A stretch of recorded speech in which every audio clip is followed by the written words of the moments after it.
Барлықтарыңызға қайырлы күн. Номер 44-ші балабақша тәрбиеленушісі Мұхтар Абдуали, Мұхтар Алихан және менің әкесі сайысқа қатысып отырмыз. Қазақ халқы ұрпағының тәрбиесіне қатты көңіл бөлген, тәрбие берудің төте жолы ұлттық ойындар деп есептеймін.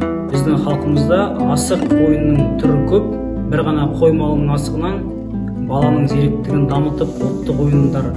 дамытатын ұлттық ойындар шетерлік. Соның бірі хан талапай ойыны. Оны қыз балаларда, ер балаларда ойнайды.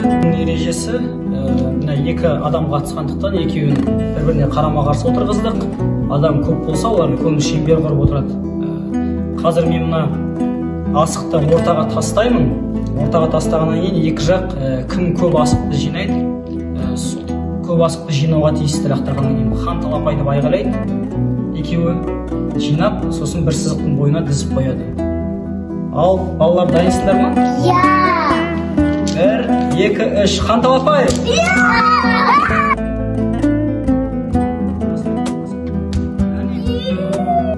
Келесі ойынымыз 5 асық ойыны деп аталады. Бұл балаларды ептілікке, жылдамдылыққа үйретеді. Әр ойыншыға 5 асықтан беріледі. Ойыншы өзіне басты бір асықты таңдайды, ол хан асық деп аталады. Осы 5 асықтың ішінен біреуін таңдап алады өзіне хан асық.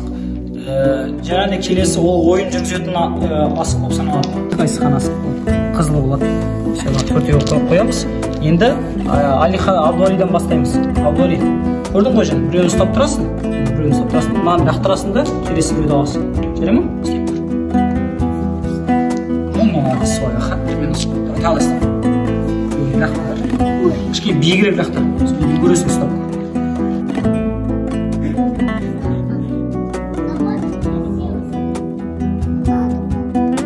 Келесі ойынымыздың түрі қол күрес. Бұл балаларды спортпен шығаруға, мықты болуға тәрбиелейді.